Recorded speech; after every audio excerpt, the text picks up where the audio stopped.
വളരെ സാധാരണപ്പെട്ട ഒരു സാഹചര്യത്തിൽ ജനിച്ചു വളർന്നൊരു കുട്ടി സർക്കാർ സ്കൂളിൽ പഠിച്ച് വിദ്യാഭ്യാസവുമായി മുന്നോട്ട് പോയി. അത്തോളിയിലെ സർക്കാർ സ്കൂളിൽ പഠിച്ച് വളർന്ന് അവിടുന്ന് ഗവൺമെൻറ് സ്ഥാപനങ്ങളിലേക്ക് അവരുടെ വിദ്യാഭ്യാസം തുടർന്ന് ഈ കോഴിക്കോടിൻ്റെ പരിസരത്തുള്ള കോളേജുകളിൽ ആർട്സിലും അതുപോലെ തന്നെ ദേവഗിരിയിലും യൂണിവേഴ്സിറ്റി ക്യാമ്പസിലും ഫറൂഖിലുമൊക്കെയായി വിദ്യാഭ്യാസത്തിൻ്റെ നാളുവഴികൾ പിന്നിട്ടൊരു ചെറുപ്പക്കാരൻ യൂണിവേഴ്സിറ്റി യൂണിയൻ്റെ തലപ്പത്തേക്ക് കടന്നു വന്നിരുന്നതിൻ്റെ ചരിത്രമൊക്കെ പറയുന്നതിനോടൊപ്പം അല്ലെങ്കിൽ അതിൻ്റെ മുമ്പ് പറയാനുള്ള ചരിത്രം, ആ കുട്ടിയുടെ അച്ഛൻ ഒരു കൂലിപ്പണിക്കാരനായിരുന്നു എന്നുള്ളതാണ്. നിത്യവൃത്തിക്ക് കൂലിപ്പണിക്ക് പോയിരുന്ന ഒരാളുടെ മകൻ, ചെങ്കല്ല് വെട്ടുന്ന ഒരാളുടെ മകൻ, അങ്ങനെ വെട്ടി ജീവിച്ചിരുന്ന ഒരാളുടെ മകൻ, ഞാൻ സന്തോഷത്തോടെ അഭിമാനത്തോടെ പറയുന്നു, പഠനത്തിന് പണം കണ്ടെത്താൻ ആ കൽപ്പണിക്ക് പോയിട്ടുള്ള ഒരാൾ, പഠനത്തിന് പണം കണ്ടെത്താൻ ഈ ചെങ്കല്ലിന്റെ പണിക്ക് പോയിട്ടുള്ള ഒരാൾ, പഠനത്തിന് പണം കണ്ടെത്താൻ പെയിന്റിംഗ് പണിക്ക് പോയിട്ടുള്ള ഒരാൾ, അതിലൂടെ വളർന്നു വന്ന് ഇന്ന് നാദാപുരത്തിന്റെ MLA ആയി നിങ്ങളുടെ മുമ്പിൽ അഭിമാനത്തോടെ വന്നിരിക്കുന്നുണ്ടെങ്കിൽ ഒരു കാര്യം നിങ്ങൾക്ക് ഉറപ്പിച്ചു പറയാം, നിങ്ങളുടെ ബാക്ക്ഗ്രൗണ്ട്സ് അല്ല നിങ്ങളുടെ സക്സസിനെ ഡിറ്റർമൈൻ ചെയ്യുന്നത്. ഒരു കാര്യം നിങ്ങൾക്ക് ഉറപ്പിച്ചു പറയാം, നിങ്ങളുടെ വീടിന്റെ സാമ്പത്തിക ശേഷിയല്ല നിങ്ങളുടെ വിജയത്തിന്റെ അളവുകോലായി മാറുന്നത്. ഒരു കാര്യം നിങ്ങൾക്ക് ഉറപ്പിച്ചു പറയാം, നിങ്ങളുടെ വീട്ടിലെ സൗകര്യങ്ങളല്ല നിങ്ങൾ മുന്നോട്ട് നയിക്കുന്ന പാതയുടെ നിങ്ങൾക്ക് കരുത്തായി മാറുന്നത്. ഡിറ്റർമിനേഷൻ ഉണ്ടെങ്കിൽ, കമ്മിറ്റ്മെന്റ് ഉണ്ടെങ്കിൽ, പാഷനേറ്റായി ഇഷ്ടപ്പെട്ട കാര്യങ്ങളെ ഫോളോ ചെയ്യാനുള്ള മനസ്സുണ്ടെങ്കിൽ ഈ വേദിയിലിരിക്കുന്ന ഒരാളുടെയും പേരിലല്ല, ഉറപ്പിച്ച് ഞാൻ പറയുന്നു, നാദാപുരം നാളെ അറിയപ്പെടാൻ പോകുന്നത് നിങ്ങളുടെ ഓരോരുത്തരുടെയും പേരിലായിരിക്കുമെന്ന കാര്യത്തിന് ഒരു സംശയവും വേണ്ട. ഇത് ഞങ്ങളെയൊക്കെ സംബന്ധിച്ചിടത്തോളം അഭിമാനകരമായിട്ടുള്ളൊരു മൊമെന്റാണ്. ഈ നാടിന്റെ ഭാവി എന്ന് പറഞ്ഞ് നാളെയിലേക്ക് കരുതി വെക്കാനോ മാറ്റിവെക്കാനോ സമയമില്ലാത്തൊരു കാലത്ത് ഇന്ന് തന്നെ നാദാപുരത്തിന് വലിയ അഭിമാന വിജയം നേടിത്തന്ന ആളുകൾ, ഞാൻ പറയുന്നു, എല്ലാ ഏറ്റക്കുറച്ചിലുകൾക്കും അപ്പുറത്തേക്ക് തന്നെ ഞാൻ പറയുന്നു, നിങ്ങളെല്ലാവരും you form the future of this nation. ഈ രാജ്യത്തിന്റെ ഭാവിയെ അതിനെ ഫോം ചെയ്യുന്ന ആളുകളാണ് എൻ്റെ മുമ്പിലിരിക്കുന്നത്. നാളെ നിങ്ങളുടെ പാഷൻ ഏത് മേഖലയിലാണെന്ന് നിങ്ങൾ തീരുമാനിക്കുകയാണ്. നമ്മുടെ മുമ്പിലുള്ള അവസരങ്ങളുടെ സ്വഭാവം മാറി, വിദ്യാഭ്യാസത്തിന്റെ സ്വഭാവം മാറി, തൊഴിലിന്റെ സ്വഭാവം മാറി, ടെക്നോളജി എല്ലാത്തിലും മാറ്റങ്ങൾ വരുത്തിക്കൊണ്ടിരിക്കുകയാണ്. നാളെ വിദ്യാഭ്യാസ പ്രക്രിയ എങ്ങനെയായിരിക്കുമെന്ന് നമുക്ക് പറയാൻ സാധിക്കില്ല. ലോകത്ത് നിലവിലില്ലാത്ത ജോലിക്ക് വേണ്ടി ആളുകളെ പഠിപ്പിക്കാൻ ലോകം തയ്യാറെടുക്കുന്ന ഒരു കാലത്ത് ഫ്യൂച്ചർ എന്നുള്ളത് ആരുടെയും ഡെഫിനിഷനകത്ത് ഒരുക്കി നിർത്താൻ കഴിയാത്ത ഒന്നായി മാറുമ്പോൾ അതിനെങ്ങനെ അപ്രോച്ച് ചെയ്യണമെന്ന് പറയുമ്പോൾ അതിനൊറ്റ ഉത്തരം, യുവർ ആറ്റിറ്റ്യൂഡ് മാറ്റേഴ്സ്. നിങ്ങളുടെ ആറ്റിറ്റ്യൂഡാണ് അതിനകത്ത് ഏറ്റവും പ്രധാനമായി വരുന്നത്. നാളെ അൺസർട്ടൺ ആണ്, നാളെ ഉണ്ടാവുന്ന മാറ്റങ്ങൾ അൺസർട്ടൺ ആണ്. ഇന്നലെ ഉണ്ടായ മാറ്റങ്ങളെക്കാൾ വേഗത്തിലാണ് ഇന്ന് മാറ്റങ്ങൾ ഉണ്ടാവുന്നത്. ഇന്നുണ്ടാവുന്ന മാറ്റങ്ങളെക്കാൾ വേഗത്തിലാണ് നാളെയുടെ മാറ്റങ്ങൾ ഉണ്ടാവുന്നത്. ഓപ്പർച്യൂണിറ്റീസ് മാറും, ചലഞ്ചസ് മാറും, സ്കോപ്പ് മാറും, ട്രബിൾസ് മാറും, സ്ട്രഗിൾ മാറും, എല്ലാം മാറുമ്പോൾ then what matters? ഒന്നിനും റെഡിമെയ്ഡ് ആയിട്ടുള്ള ഉത്തരങ്ങളില്ല. how you are going to face the future? അപ്പോൾ എങ്ങനെയാണ് നിങ്ങൾ ഭാവിയെ ഫേസ് ചെയ്യുന്നത്? ഞാൻ ആവർത്തിച്ച് പറഞ്ഞു, ഒരു ആറ്റിറ്റ്യൂഡ് മാറ്റേഴ്സ്. ആ ആറ്റിറ്റ്യൂഡിനെ രൂപപ്പെടുത്തിയെടുക്കുന്ന ഒരു സമയമാണിത്. ഇവിടെ ചിലപ്പം വീണുപോയെന്ന് വരാം, ഇവിടെ വീഴ്ചകൾ ഉണ്ടായെന്ന് വരാം. നാദാപുരത്തിന്റെ MLA ആയി അഭിജിത്ത് മാറുന്നതിന് മുമ്പ് നോർത്തിൽ മത്സരിച്ച് വലിയ വോട്ടിന് പരാജയപ്പെടേണ്ടി വന്നൊരു അഭിജിത്ത് ഉണ്ടായിരുന്നു. അവിടുത്തെ മനംമടുപ്പല്ല അഭിജിത്തിനെ ഇന്നൊക്കെ എത്തിച്ചത്. അവിടെ പരാജയപ്പെട്ടാലും ആ പരാജയത്തിൽ എഴുന്നേറ്റ് വരാനുള്ള കമ്മിറ്റ്മെന്റ് ആണ് ഇന്ന് അഭിജിത്തിനെ ഇവിടെ എത്തിച്ചിട്ടുള്ളത്. ലൈക്ക് വൈസ് നിങ്ങളുടെ ലൈഫിൽ നിങ്ങൾ ഏറ്റെടുക്കുന്ന ഉത്തരവാദിത്തങ്ങളിൽ യു മേ സ്ട്രഗിൾ, നിങ്ങൾക്ക് സ്ട്രഗിൾ ഉണ്ടാവും. എങ്ങനെയാണ് നിങ്ങൾ ഒരാളുടെ സക്സസിനെ ഡിഫൈൻ ചെയ്യുന്നത്? മെറിൻ ജോസഫിന്റെ സക്സസിന്റെ ഡെഫിനിഷൻ IPS എന്ന് പറയുന്ന ആ 3 അക്ഷരങ്ങളല്ല. കൊല്ലം ഷാഫിയുടെ സക്സസിന്റെ ഡെഫിനിഷൻ ഒരു പാട്ട് കേൾക്കുമ്പോൾ വരുന്ന ആയിരങ്ങളുടെ ആ പറയുന്ന പങ്കാളിത്തമല്ല. ജോസഫ് അന്നംകുട്ടി ജോസഫിന്റെ ഈ സക്സസിന്റെ ഡെഫിനിഷൻ എന്ന് പറയുന്നത് അദ്ദേഹം ഒരു മണിക്കൂറിന് അദ്ദേഹത്തിന് നൽകുന്ന ആളുകൾ നൽകുന്ന ആദരവും പണവും ഒന്നുമല്ല.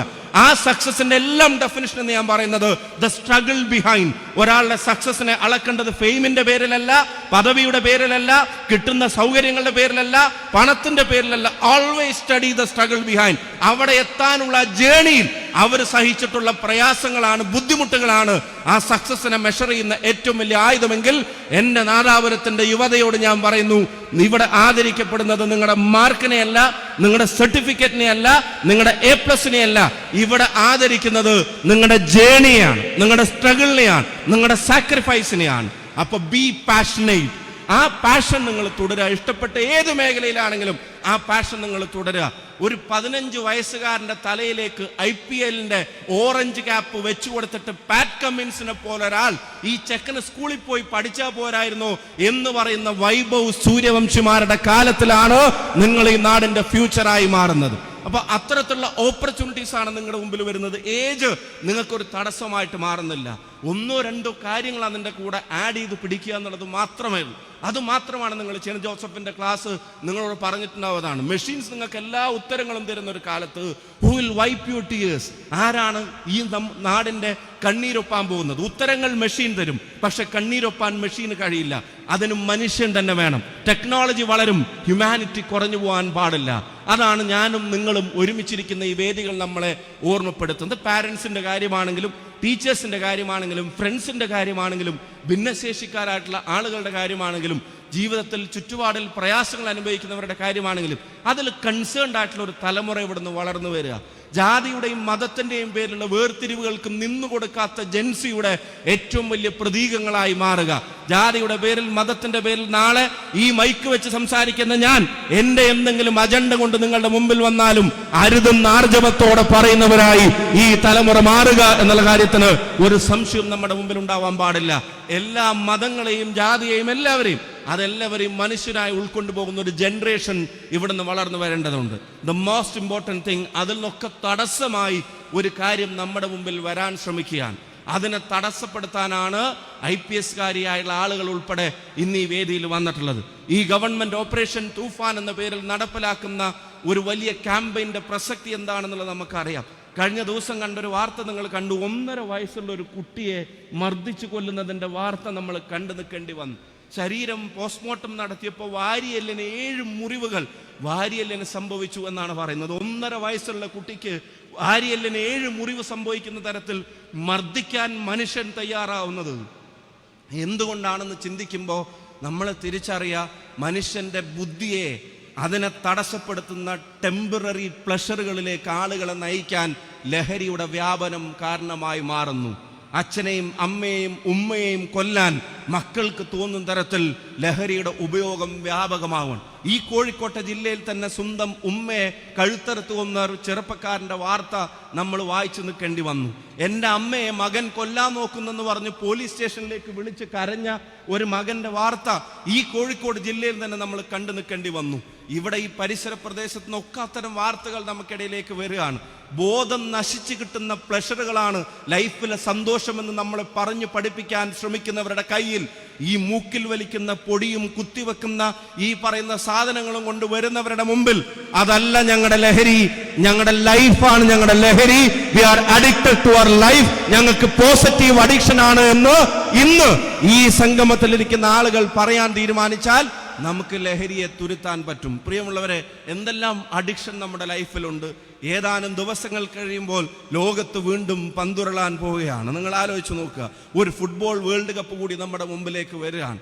വലിയ ഉയരങ്ങളിലൂടെ മെസ്സിയുടെ കട്ടൗട്ടർ ഇവിടെ വരുന്നു, ക്രിസ്ത്യാനോ റൊണാൾഡോയുടെ വരുന്നു, നെയ്മറിന്റെ വരുന്നു, എംബാപ്പയുടെ വരുന്നു, ജർമ്മനിയുടെ വരുന്നു, ഹോളണ്ടിന്റെ വരുന്നു, ഇംഗ്ലണ്ടിന്റെ വരുന്നു. ഈ രാജ്യം കളിക്കുന്നില്ലാത്ത ലോകകപ്പായിട്ട് പോലും നമ്മുടെ ഗ്രാമപ്രദേശങ്ങളിൽ ചെറുപ്പക്കാർ സംഘടിച്ച് വലിയ കട്ടൗട്ടറുകൾ വെക്കുമ്പോൾ ആ ആവേശമാണ് ലഹരി.